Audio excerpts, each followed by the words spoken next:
So let's create some cool hexagonal style infographics like the ones we can see here. Come down to my new document.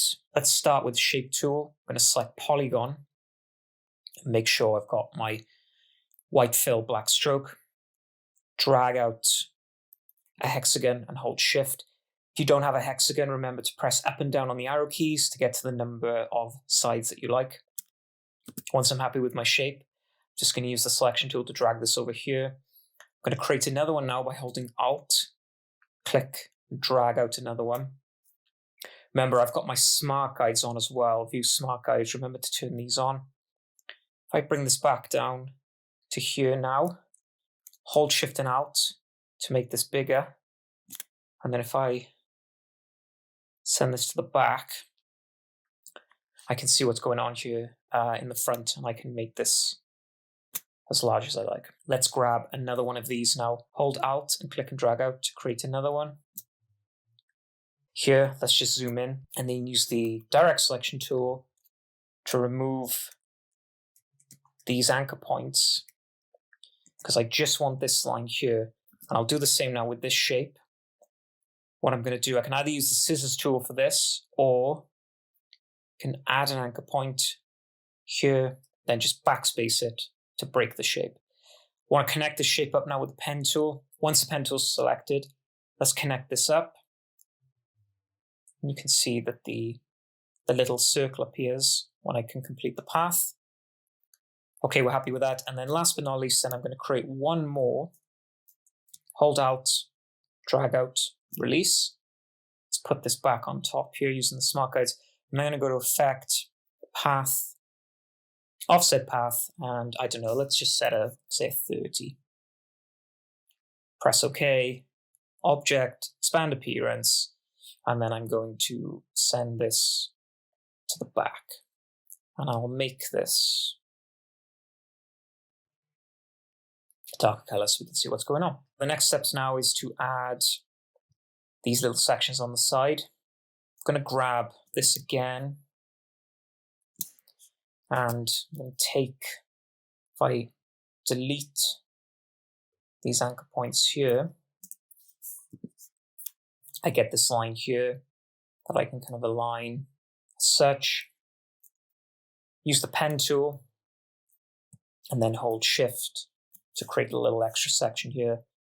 I'm going to drop the fill and up the stroke. Add a rounded cap and corners to this. And then if I use the ellipse tool, click and drag out a little circle here. And just bring that across as such. If I come back to here, the next thing I want to do now is round these corners. Very simple to do. Select with selection tool and then just use this little button here. And, you know, again, you can round this as much or as little as you like. Let's try 30. And we'll do the same then with this one. Use the direct selection tool. And again, I can just click and drag. I want to round this one a touch more because it's on the outside. Let's try a 60. Okay, and there you go. Fantastic. Let's add some color to this now. I've got my presets here, so I can use these, but if you don't have these, come to your gradient, make sure that the fill is selected, and then just press gradient slider, and there you go. So you'll have options, you'll have your linear option, you'll have your radial gradient, and you can kind of control the size of the gradient and the complexity of it here. I'm going to use the eyedropper tool and select this one here. If I press G, I can now draw out where I want this gradient to go. And I can also click and drag and move it as well. So I kind of like the way this is looking and use that as such. Add a shadow to this then. Let's hold Alt and create another duplicate. Now this time I'm just going to create a fill, a dark fill. Then I'm going to go to Effect, Blur, Gaussian Blur. Let's bring this up, make this quite blurry. Happy with the preview, press OK. I'll then arrange this and send it backwards so it goes behind here.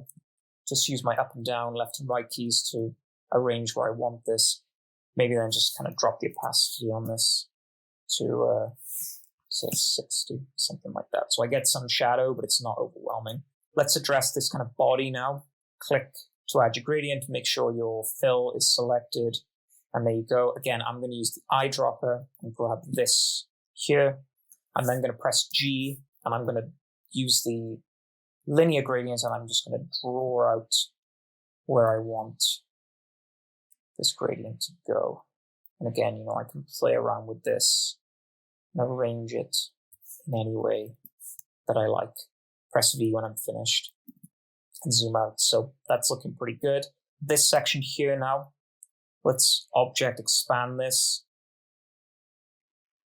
and unite it then with the Pathfinder. Can add a color to this, and I'll use a similar color to what we've used here. I want to add my text here. So let's take off stroke, add a fill, use the type tool. And I'm just going to kind of draw out where I want it to go. Let's change this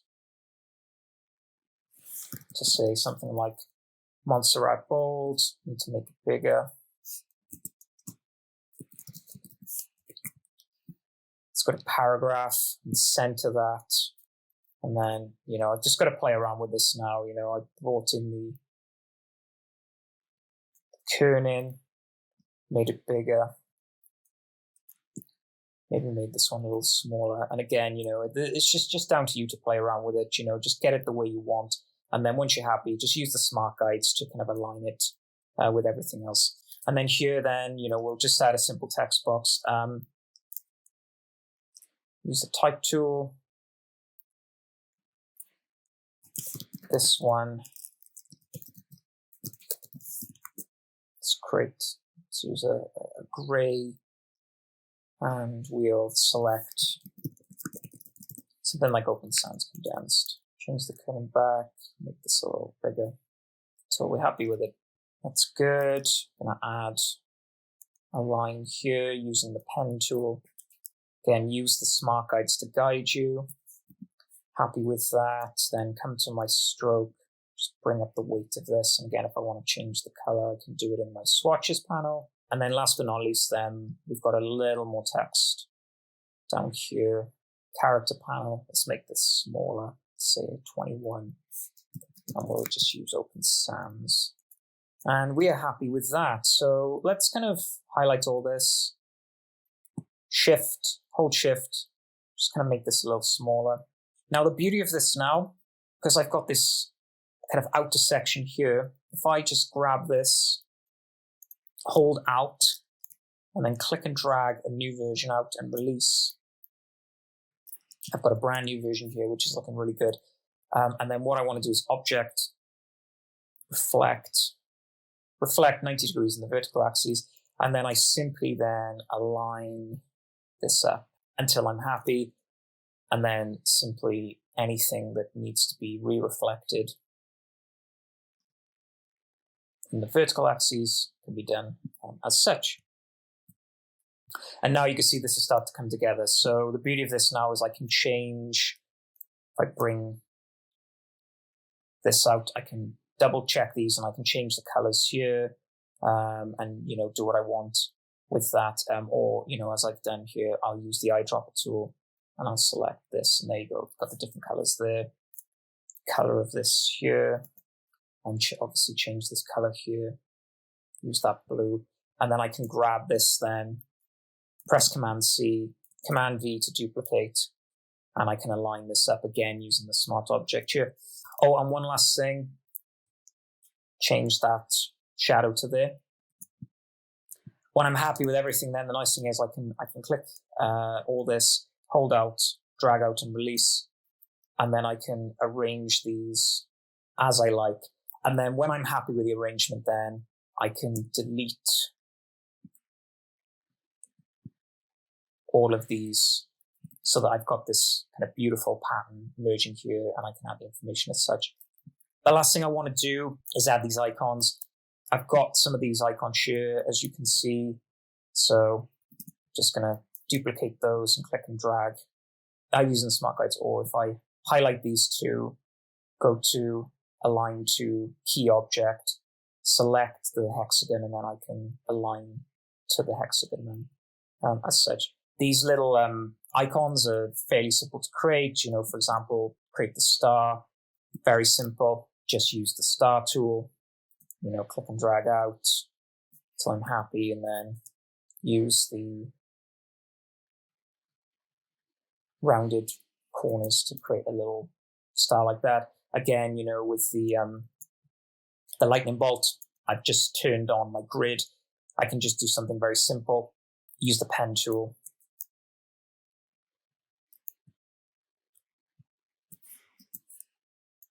Create a duplicate. Turn that around. You know, bring these together. Use the Pathfinder, unite, and then use the rounded rectangle just to round those corners a little bit. And then twist it, and there you go. So creating the little icons is very easy. You know, very simple use of the line, shape, and the Pathfinder. Once you've created as many as you want, change all the different colors, eventually then you'll end up with something like this. So this is great for infographics, for charts, and adding plenty of color and great, intriguing, and exciting infographics to all types of different content you could put out on the web. So there you have it. That's how you create some very simple hexagonal shaped charts to use in infographics and kind of other visual data communication online. Really hope you enjoyed this tutorial. Hope you got what you needed from it. Please like, subscribe. Let me know what you thought in the comments. And if you've got any other tutorials you'd like me to do in the future, please let me know. Until then, keep on designing, and I'll see you soon for the next tutorial.